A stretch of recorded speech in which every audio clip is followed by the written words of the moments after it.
Welcome, everyone, to the Wellness Universe Lounge. Thank you for joining us today for the Mental Health Awareness 2025 event, Wellbeing for All. Our first of 4 live sessions today features a panel of Wellness Universe experts speaking on mental well-being, a holistic health perspective. I'm your moderator, Jean Voice Dart, expressive arts therapist and grief and trauma specialist.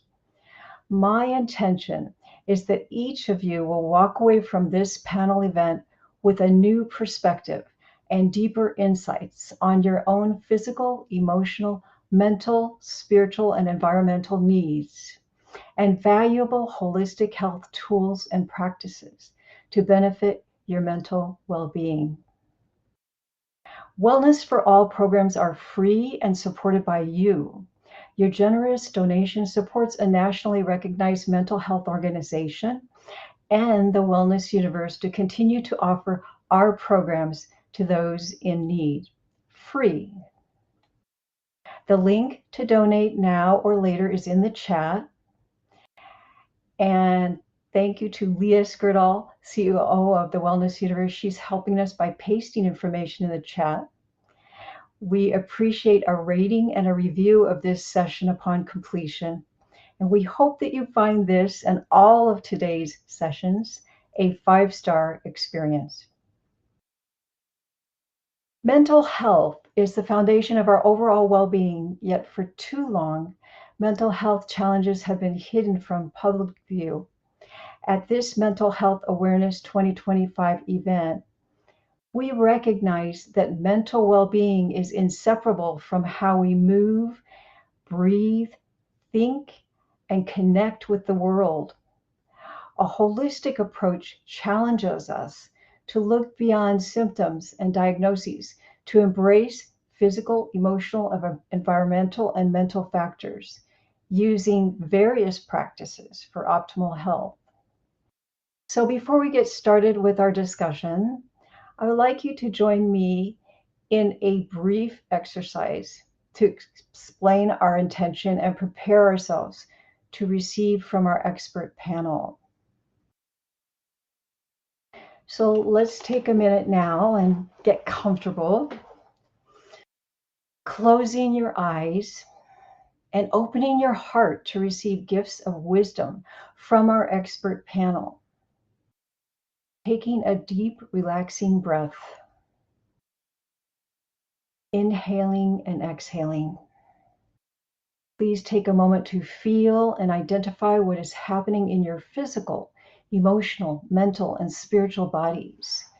Asking, what do I need today? As you continue breathing deeply, I invite you to set your intention to receive the gifts you seek from this supportive community.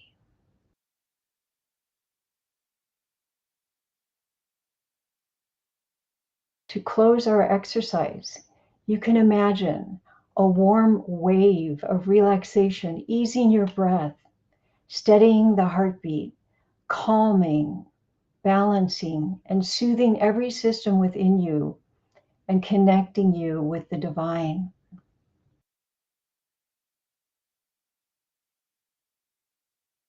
Thank you.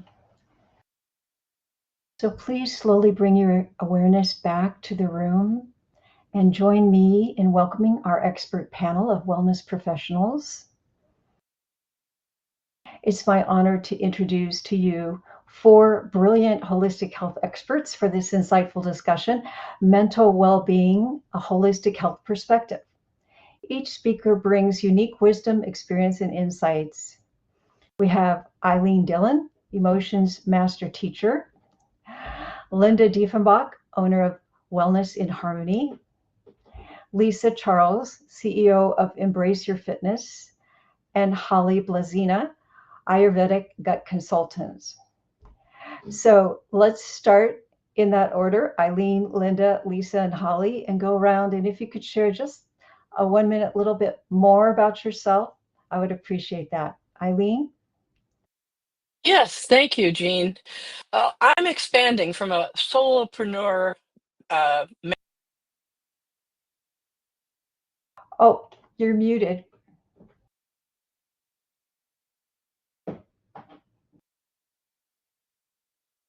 There There. you go. I'm expanding from a solopreneur, marriage and family counselor and psychotherapist to a world expert and master teacher of emotional mastery and heart health. I'm currently I'm in a preparation phase. I have a small internet practice, but I'm writing and creating courses and building my list and speaking for events, building the basis for my dream, which is to create a program for teaching and coaching people into mastery over emotions. I'm also writing about ending manipulation, about anger mastery for conscious parents, and I'm developing material about our Earth as a giant school and how to work within that system to empower ourselves. You can find me on emotionalmasteryforlife.com. And I also want to mention that my brilliant son is pushing me to start creating reels for Instagram. So it looks like I'm not going to be retiring soon, and I invite you to come join my crusade. Thank you. Okay, very, very good. Thank you so much. It's just a pleasure to have you here. And Linda, would you like to just share a little bit more about yourself? Yes, thank you so much, Jean. It's really such an amazing honor to be here with you and with all of these amazing women here today. Um, I am a trauma-informed coach and energy healer, and I guide people through healing, self-discovery, and personal empowerment. And to me, supporting mental and emotional health means creating safe, compassionate space where people can really reconnect with who they are, um, reconnect with their wholeness so they can heal their wounds and step into that full expression of wholeness beyond stress, trauma, or pain. And it's really such a deep honor to do this work. And I'm so grateful to be part of this event today. Thank you. Thank you so much. Lisa?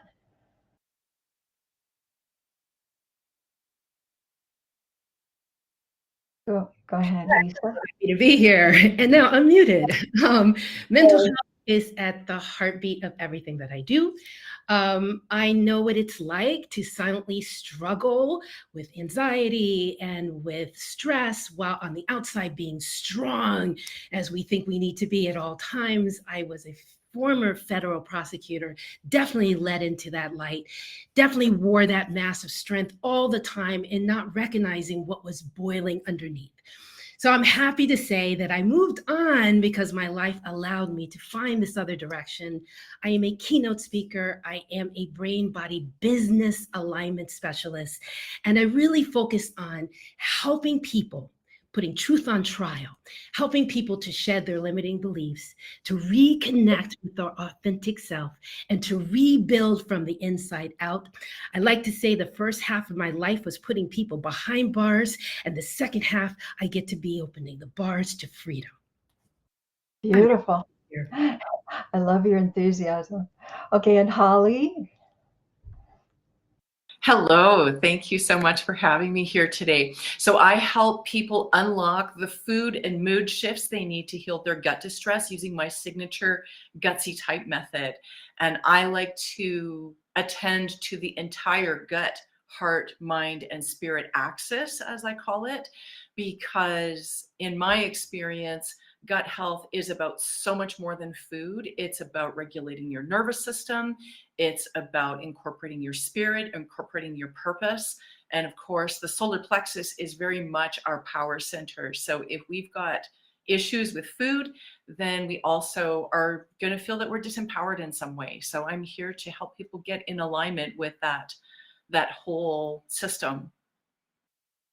Very important. Thank you. Thank you all for sharing a little bit about yourself.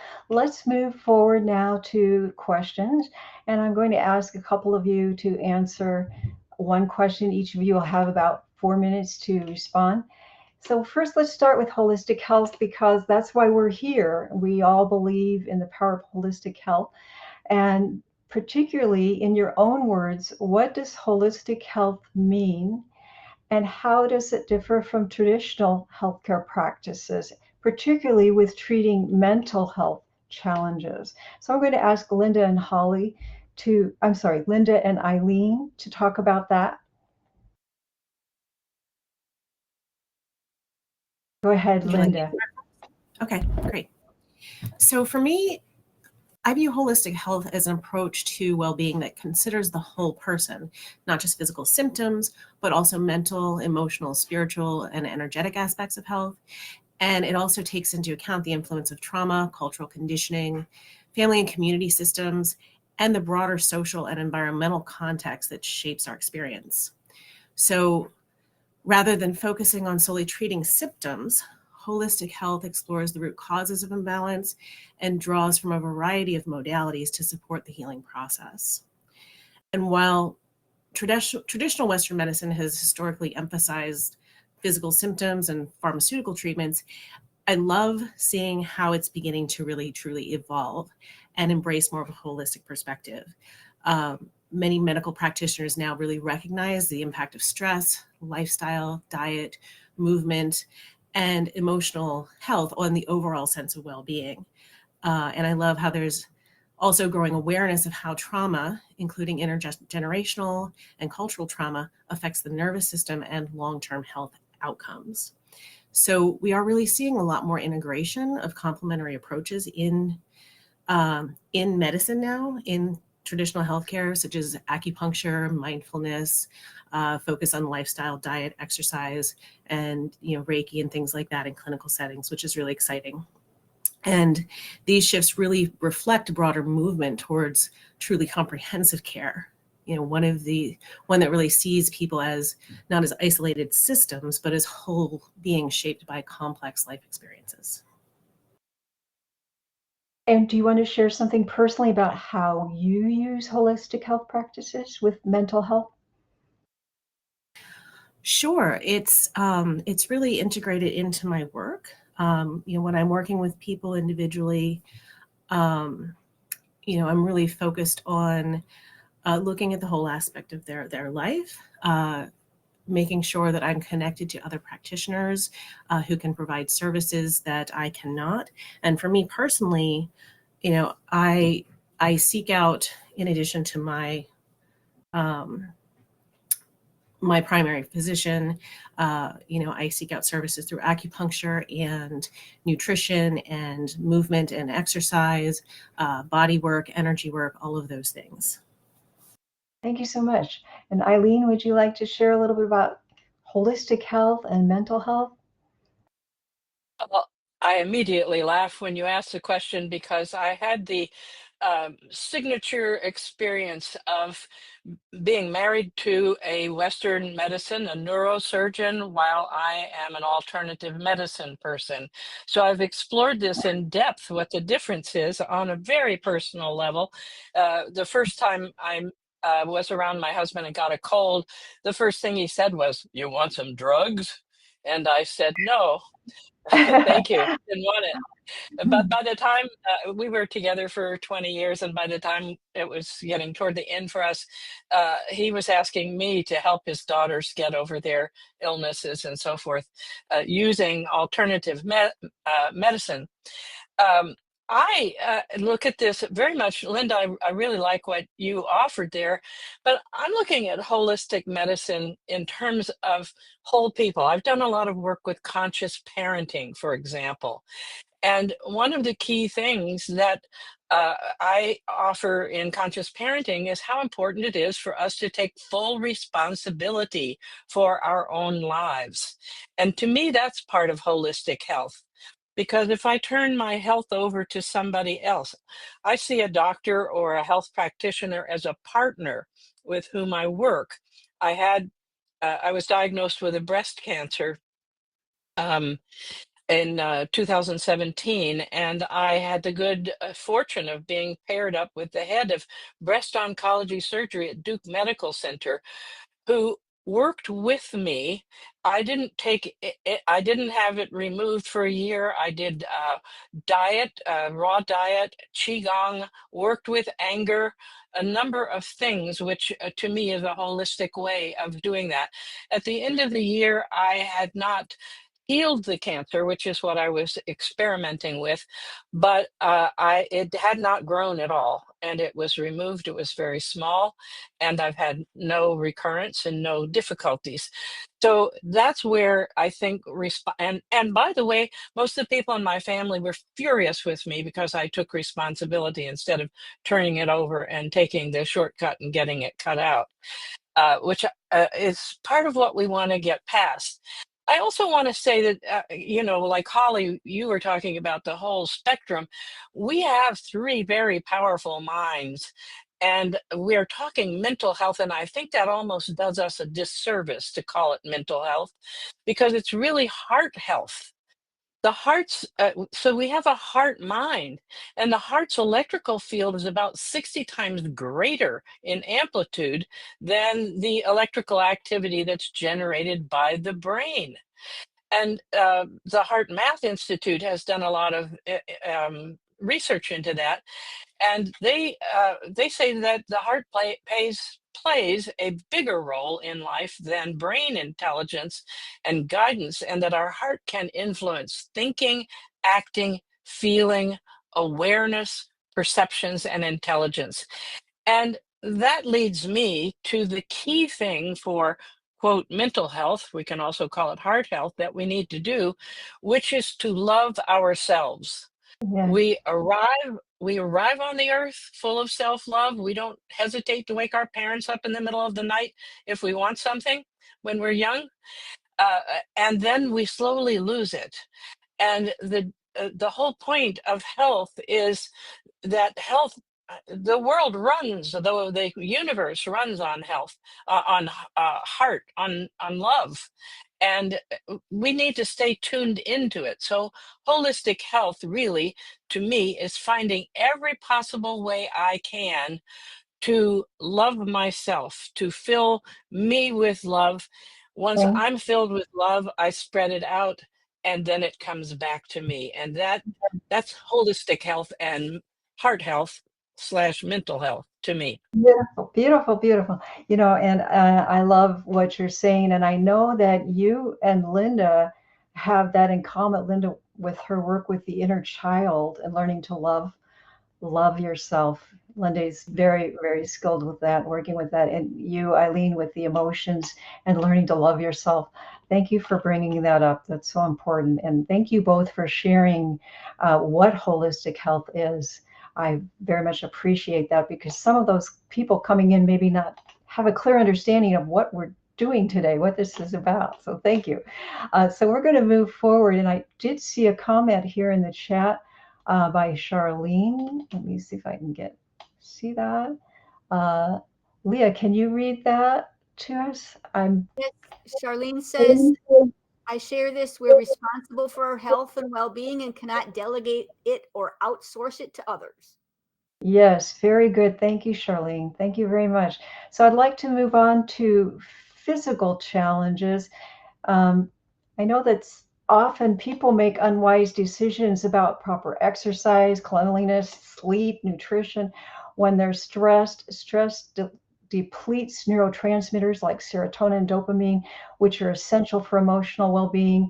So we know that physical health and mental health interact, and sometimes, when we are having a mental crisis, we just maybe want to sit on the couch and watch movies and eat bad food and not do what we need to.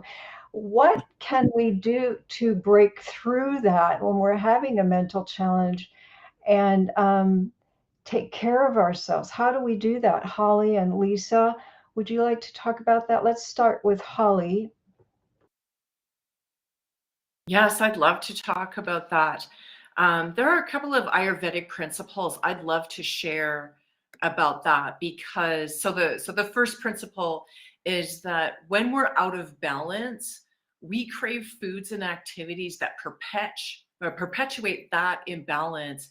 And when we are relatively in balance, we desire whatever's going to keep us in balance. And so we have to really be gentle with ourselves and recognize that this is a natural human tendency. and not to blame or shame ourselves for whatever it is we crave. And at the same time, we have to use our higher mental functions to say, well, is this going in a direction that's working for me? And we can't just always do what we feel like doing. Sometimes we have to do what we feel like doing. And at the same time, this brings me to my second Ayurvedic principle, is that sometimes the hardest thing to do is the very thing that we most need to do. And that's going to be the thing that's going to give us the best results.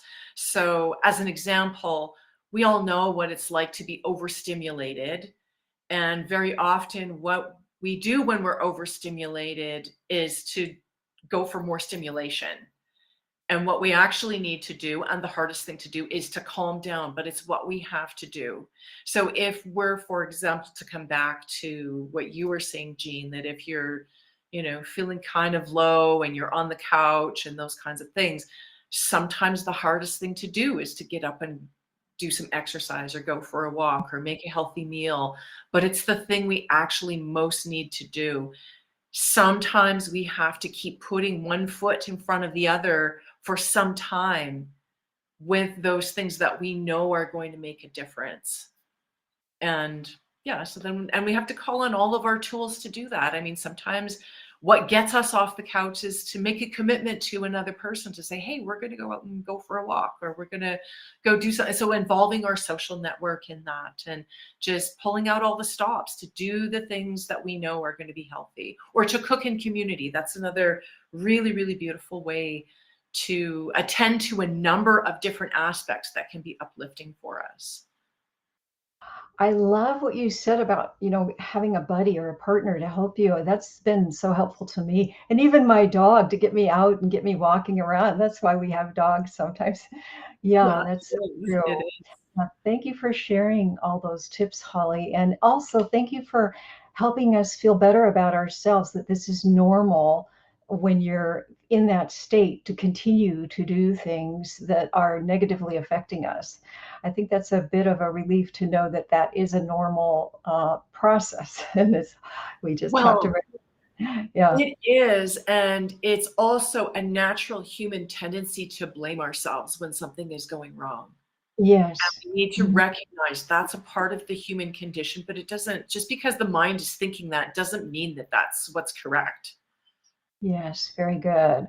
Okay, Lisa, would you like to share about the connection between physical and mental health? Well, I'm going to start with a question. So what if everything we're talking about, heart, from the brain, from the mind, the things that I do, a lot of it came about, or you could have a lot of answers come about, I should say, when you answer this one question: who are you? Your true self, your real true self. I do something called origin excavation, and it's truth trials, and really going through the layers of the petal of the flowers to get to the core and the root. If you do that, can you imagine its impact ultimately if you're tied in, if you're really plugged into your truth about calming your mind, about dissolving stress, about being able to sleep more calmly and relaxed and restoratively, because those things that really get in our way are our inability to understand ourselves and how we show up in the world and how the world is showing up upon our lives. And so I like to start with just the thought of, maybe if you haven't, it's time for you to ask those questions and to do that work and to write that book. And yes, maybe it's not a book for publishing, but it's a book for you to understand the dimensions of all the things that are getting in the way of you experiencing the kind of life and joy that you want. And it's so in so many levels and layers, but the gorgeous aspect of it, and it is just gorgeous when you start to unravel and you start to answer some of the questions for yourself. And I look at the work that I do, that I can provide a lot of tools that can help to accentuate, help to this process to move along a little bit more rapidly for some. I like to think about my years. I think our whole life, every single thing that we do puts us in the place that we are now for the impact that we can provide. And so my years as a prosecutor, just interviewing hundreds of people and really getting to the core of what was. It wasn't the thing that we think most that's just showing us in the front end, but it's really what's inside. So I wanted to leave with a couple of tools on this. And of course, my gift is getting you into, like, let's get to the truth. Let's tell the truth. And I'm going to put some of those limiting beliefs and fears on trial, if you will, and do a little cross-examination, if you will. But I wanted to give you a couple of little quick tips that you can take right now. So right now, a lot of people, we don't breathe, right? And that is, if you're not breathing and I'm talking to you about, hey, let's excavate and let's get to the truth of you, and you're not hearing me because not enough oxygen's getting to your brain cells. One of the things that you can do to be in the top 20% of people that actually breathe is to get that DDB, that deep diaphragmatic breathing. And so quick tip is to exhale first. When you exhale first, you can start to feel all the dimensions of the breath all the way down as low as you can go, and then inhale through the nose like a cleansing breath. That one trick can help you to get into deep diaphragmatic breathing quicker. The other thing I'm going to talk about is something I need you to do today. So it is the gratitude continuum, right? So you wake up in gratitude, you go to bed in gratitude, you say a bunch of things in the middle of the day that are you're really, really, truly grateful for.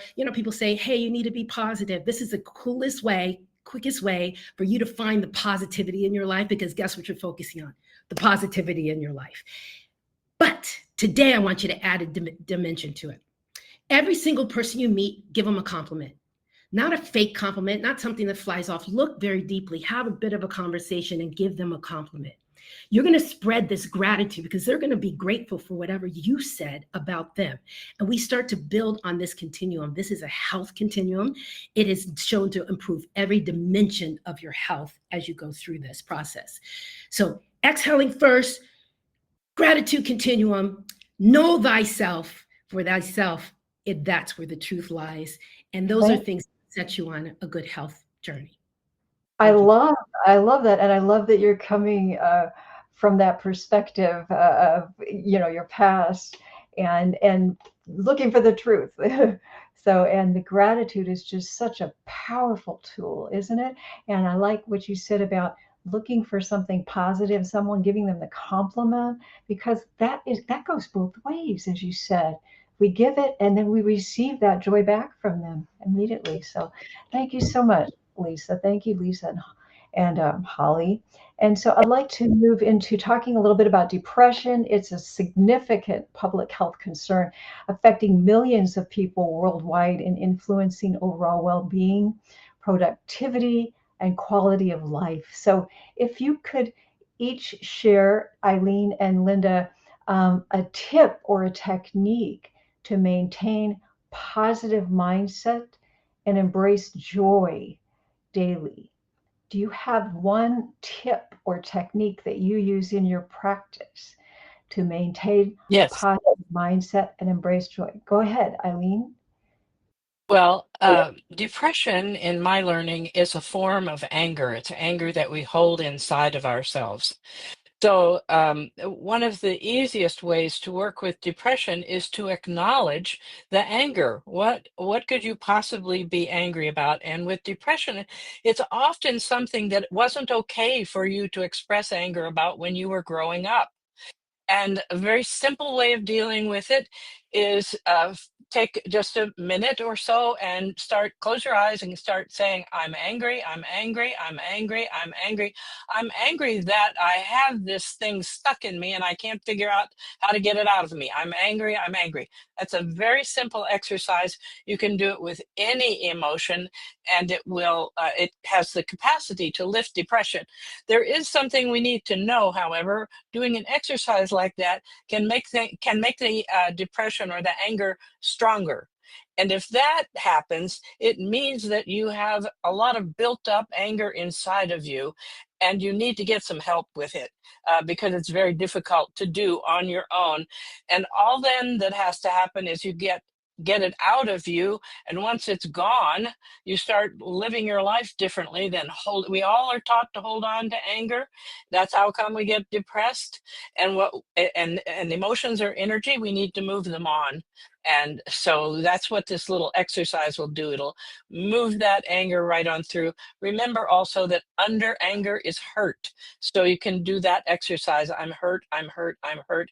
And it will automatically lift some of the burden.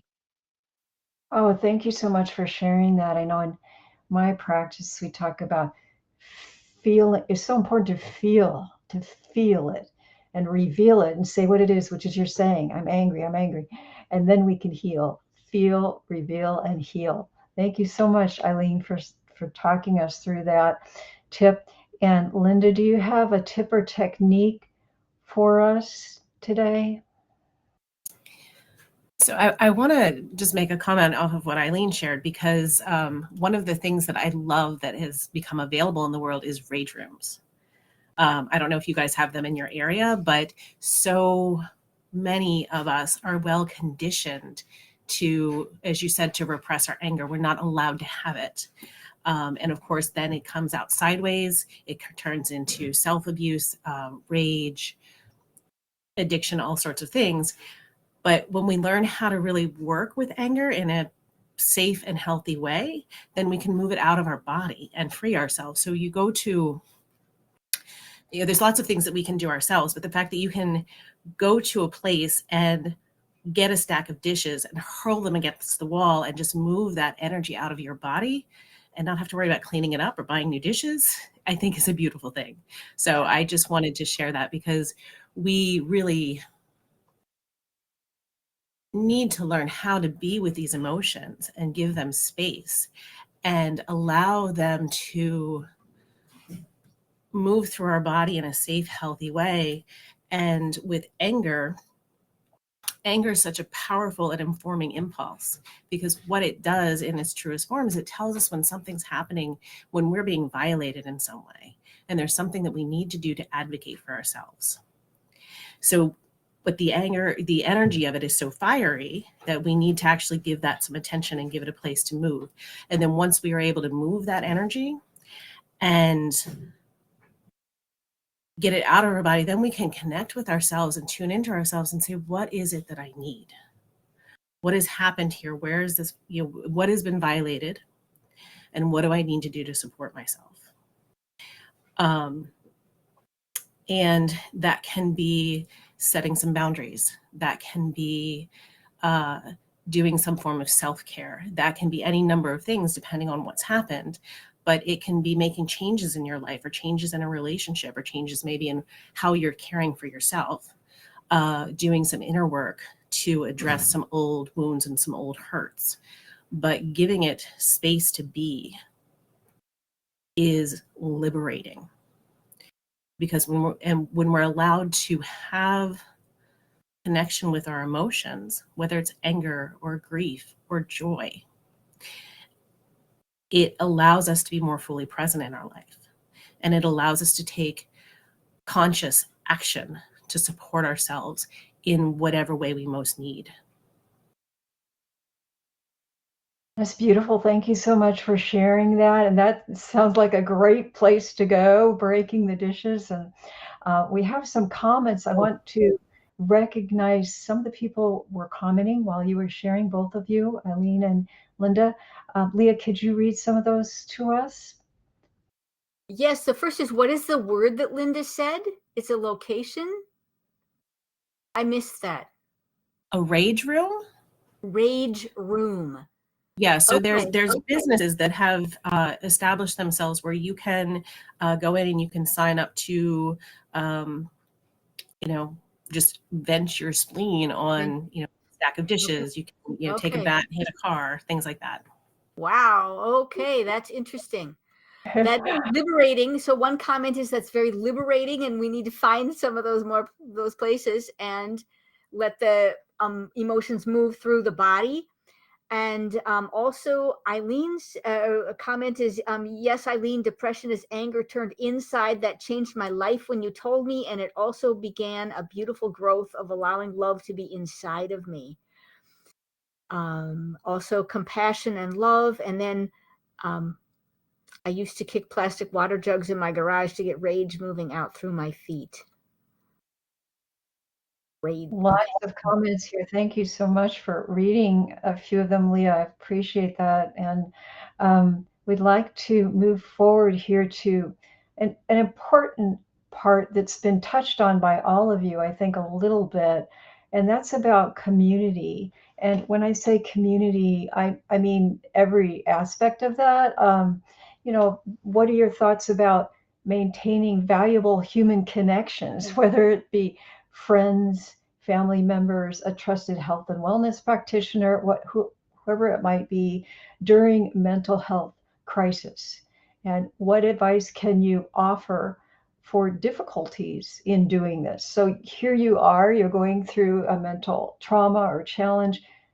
Maybe the first thought isn't to get out there or connect with people. You're isolating. How do we break through that? And when we're having a mental wellness challenge, and I'd like to ask that of Holly and Lisa. Lisa, would you like to start first with that about community? And also, we have our community right here that supported us, and you might want to reflect on that as well.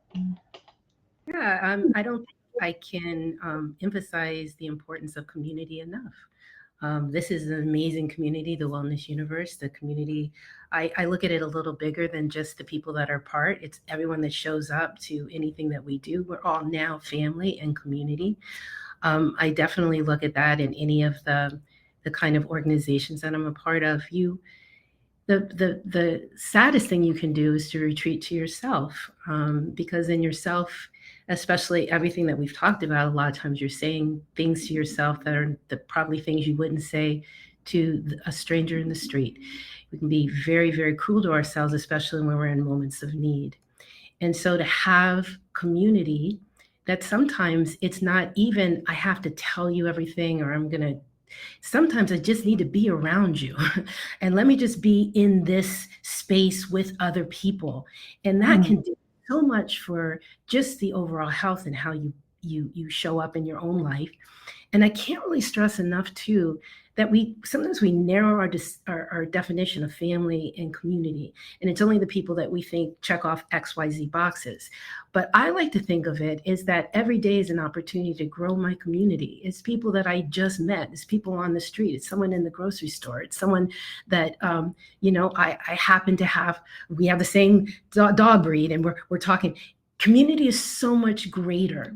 And then if you just take one extra step in when you're forming this, is to, instead of just talking about how sunny it is outside or the rain or you're cold or the surface things, to really share something that's true about you and hear something that's true about them. And it's a kind of a muscle to flex. It's not easy for some people in the front end, but I'm going to tell you what it does is it opens up the possibilities of growing your family in ways that you never even imagined. I'm very involved and tied into my church, and that has all sorts of community that's attached to it naturally, but it's not necessarily just the people that are in the pews. It's people that every single opportunity, I think I have an opportunity to grow my family. And just think if you walked into the world thinking that way, it's a much different way because you're not looking down, you're looking up. You're not just self-focused, you're open to the world. And that is puts you in a place of possible healing for you as you go through whatever that you are going through. What a beautiful way of explaining that, Lisa. Thank you so much. I love what you're saying. It's not looking down, it's looking up and connecting with people in so many different ways. And we live in this wonderful age, of technology where if we are feeling down, we don't necessarily have to share our name. We can be anonymous. We can join groups. We can hear things like this presentation today. And we are connecting with community right now. There's just so many different ways that we can connect. So thank you for sharing that, Lisa. Appreciate that. Holly, would you like to share what community means to you with healing? Absolutely. Actually, what's coming to mind for me are a couple of personal stories that I'd like to share. And one is where I was holding space for another, and the other is where someone was holding space for me. So many years ago, a dear, dear friend of mine who is an immigrant, he had the opportunity to have his sister come and visit him. And it was the first time in years that they would have seen each other. And because of where he was from originally, she got stopped at the border and they wouldn't let her come into the country. And so he phoned me and said, I'm absolutely devastated because my sister can't, they're not letting her come and see me. And so I went and I sat with him, and something that I've always been, I'm going to say, a little bit ashamed of is that as an empath, the way that I feel, and if someone else is crying, that it makes me cry too. And in that situation, I just let myself cry with him. And at the end of our visit, he said, thank you for crying with me. Mm. That was so meaningful for him. And it was in that moment, because he was such a dear friend, I allowed myself to let my guard down. And I didn't realize how important that is for people to feel that they're actually empathized with. You know, that it's not just like, oh, I feel your pain and it's painful for me too, but to actually go through that experience. And then the other side for me was a couple of years ago, I knew that I was taking my beloved dog into the vet for the very last time and that we'd be saying goodbye. And I phoned a dear friend. She came to be with me. And of course, I just absolutely cried my heart out. And she looked at me and she said, did you know that you're beautiful when you cry? She said, I don't get to see that very often. And it just touched my heart so much to be reminded that people actually want me to share myself with them. They don't always want me to be strong.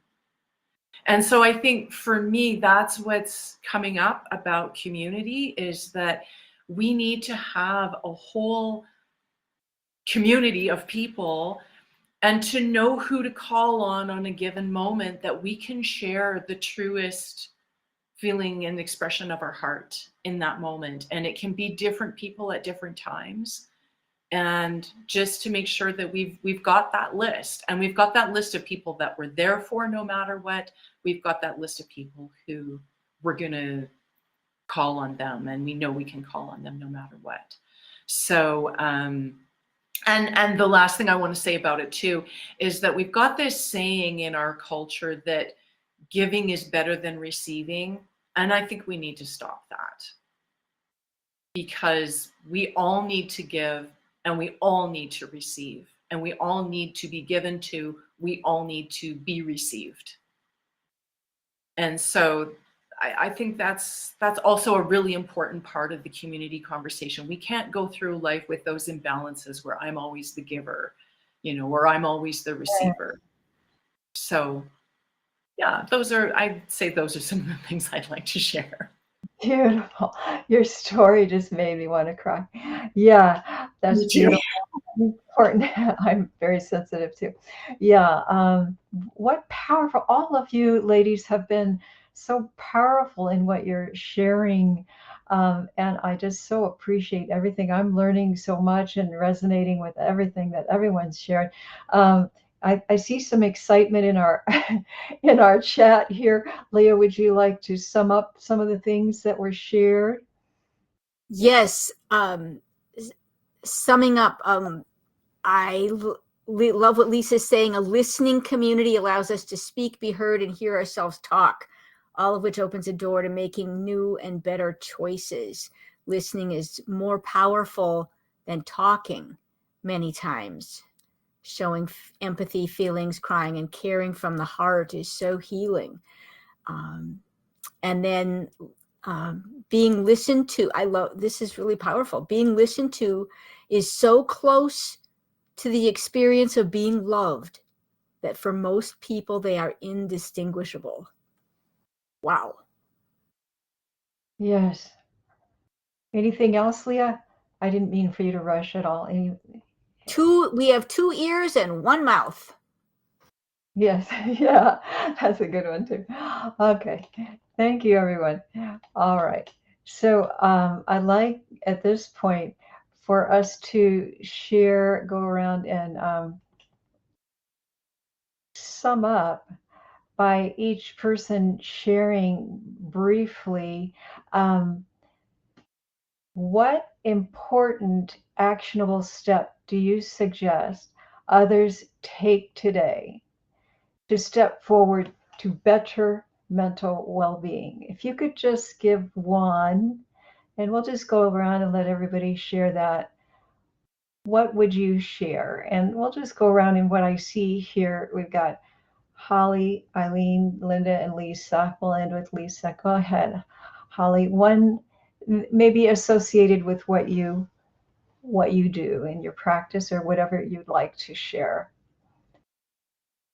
Absolutely. One. The first thing that I would love to, well, and I see that Leah has so kindly put my gift into the chat. So absolutely avail yourself of that, number one. And the other thing I just want to briefly circle back to was something that Lisa had said about that exhalation, focusing on the exhalation first. I want to share just a little bit more about that as well, because the exhalation is very much connected with rest and digest. The inhalation is connected with more of a nervous system activation. And so I always love to recommend to people, and this is the way that I work with my clients, is we work with balancing that nervous system in little moments along the day. Like you don't have to go and carve out a whole morning to go to a yoga class. You can take 3 breaths before you eat, and it's going to make all the difference.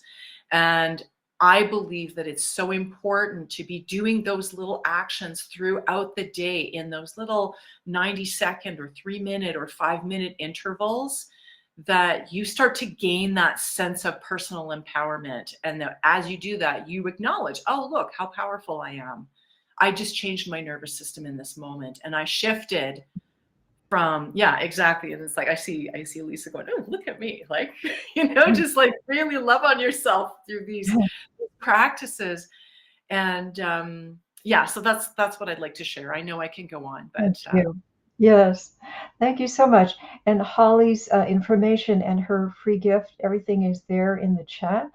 And we're going to move on to Ilene for her. Share just 1 minute your gift or your technique or tip of a step that someone can take right now today.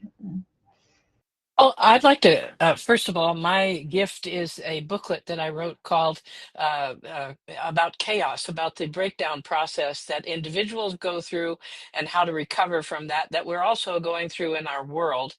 And connected to that, I'd like to remind us that we're all becoming aware of ourselves as energy. And we're going to be occupying our energy bodies more, and the things that we do with our energy, like our breath, as you've been talking about, are very important. One of the things we do with our energy is we focus on problems. Right now, there's a big focus in the United States on a mental health crisis, okay? That means that our energy is going to the idea that we have a mental health crisis, and whatever we pay attention to, we feed energy to, and it gets bigger. So my suggestion, and one that I live by, is to pay attention to what you want to become, not to what you want to overcome. So instead of saying, oh, I have this problem, acknowledge you have the problem, learn something about it, but put your primary focus of your energy on who you're going to be when you don't have that problem. And every time it comes up, you go, well, how would I like to be instead? Well, what was I aiming for instead? And you, just like in meditation, you keep bringing yourself back to the place or the person that you want to be. And that'll make this a lot easier. I'm now 82 years old, and I look back on my life, and I have made things so hard. I can't believe I made it hard myself. I struggled. Okay. My philosophy now is if it's not easy and it's not fun, I'm not doing it. And I would like to inspire people younger than me to take on something like that. Finally, a lot of loneliness in the world. Loneliness, the message of loneliness is we have more of our energy going out than coming in. We're not loving ourselves. And an easy way to correct that is to do something for which you have a talent or something that makes you feel really good. Very And, good. focus on making your life what you want it to be rather than focusing on problems. Thank you so much. Great tips. Thank you, Ilene. And Linda, do you have a tip and assignment for our listeners and viewers right now? An assignment? Yeah. We don't want to walk out here with work. We want things in, that nourish us. in the most positive way. In the most Right. and also share about your wonderful gift. Yeah, I love that. So one of the most powerful tools that I find is in just creating space between stimulus and response, essentially. So when something comes at you, whether it's a request or something that's triggering you, it's somebody asking you to do something, taking time to pause, taking time to just give space to tune into self and say, what is it that I'm feeling? What is it that I want? What is it that I need? Because we're very prone to be more reactive to life. And especially if we carry some form of traumatic wounding, when somebody asks us to do something, if we tend towards people pleasing, for example, then we may automatically be saying, yes, of course. And then we pile on stuff that's beyond what our capacity is to handle, or maybe just we don't want to do it. So being able to build pause into our life, time to just tune into self, tune into our breath, get present in our body, notice what we're feeling, and asking ourselves, what do I need right now? What do I want? Is this something that I want to do? Is this something I have capacity to do? Or what am I feeling and how do I need to respond to what's happening in front of me? Instead of just being reactive, we can be responsive to life. So being able to just give space around ourself and start self-referencing is a powerful way to be more present in your life and be much more self-supportive. Beautiful. Thank you so much. And your gift? My gift is a guidebook that provides a series of 4 different practices that you can use, including practicing creating space and pausing, that just help to regulate the nervous system. And there's audio guides that go with that. Fabulous. Thank you. And all the information about Linda and Ilene and Polly so far are in the chat. And Lisa, finally with you, would you like to end our discussion and sharing your step that you have or tip? Yeah. Well, I wanted to say that mental health isn't a weakness, it's a journey towards wisdom. And I love what some of my fellow panelists said, how you put together the words upon your life. Is it on the negative or is it on the positive? It's a journey that we are all on. And I will say my gift is really to recognize that every word you speak, every thought you have, every emotion that you feel does not happen in a vacuum. If you don't take the time to actually get at the origin, you're bound to let it repeat and control pieces of your life. And so my gift is really to start you to take that truth trial, that origin excavation, that ability to really understand you. The greatest book that'll ever be written is the book of your story. What I wanted to leave you with today is an exercise that you can do right now, and I hope that you really do. One of the greatest things that we hold on to is a lack of forgiveness. Now, we may say, well, that person didn't deserve it, or that situation doesn't deserve my attention any longer. But if you are holding on to anything, it is like holding an anchor around your neck, tied to that event that you so desperately want to leave behind you. But any moment, it can be dropped into the water, and therefore you can be dropped with it. So one of the things that's just an easy beautiful. Did you hear I said easy? Because it's not hard. It is to tie in with breath forgiveness. I call it the forgiving breath. So you'd simply take in a nice cleansing inhale about whatever it is, because it's probably on the stressor side of things that you're letting go. And on your exhale, you say, I forgive. We have so much more power than we think we do. And for some, that one time through might be enough. For some, it's just a practice that you're going to get in, but you're recognizing that that's an essential part of your journey. I would invite you to add forgiving breath and really recognize any forgiveness that is in your life that you have yet to really allow to let go out of your life. Because I will tell you, it is still a burden for you if you're holding on to it. So the gift of forgiveness is one that will last you a lifetime. Beautiful, thank you. And I love what you said about having an anchor around your neck and letting it go, and the gift of forgiveness. And as you said that, I felt that anchor leaving, so thank you so much. So I will add mine to it. I'm Jean Voistart, expressive arts, grief, and trauma therapist.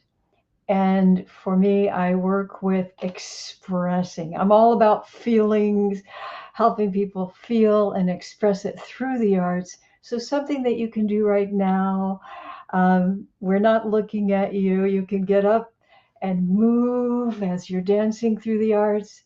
You can close your eyes and draw with your eyes closed and express. It's great to do it with your eyes closed because you're not trying to fix things. That's a tip that I can give for people right now. And my gift is a private session with me, and that information is in the chat. So thank you, everyone.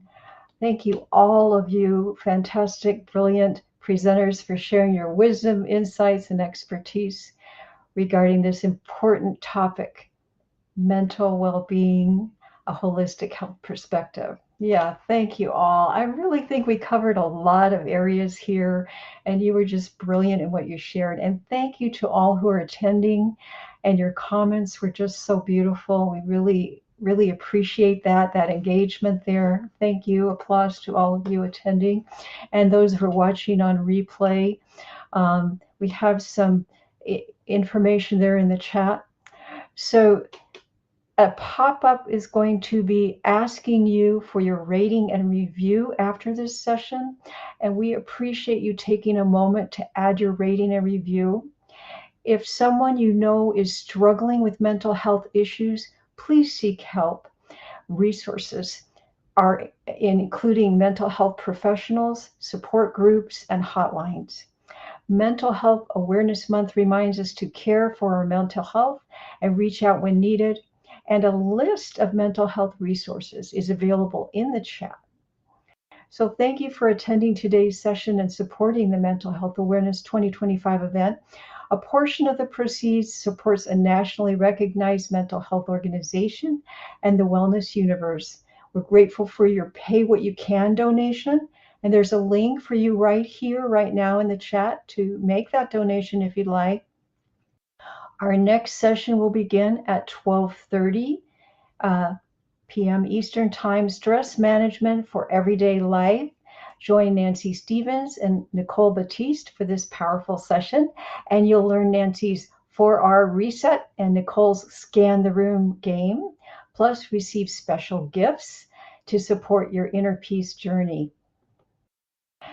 So thank you, Leah, for pasting and helping me with monitoring this event. Please leave a rating again and review when you're prompted. We hope you've had a 5-star experience. We're now going to stop the recording of this program. Thank you all for your support. Bye-bye.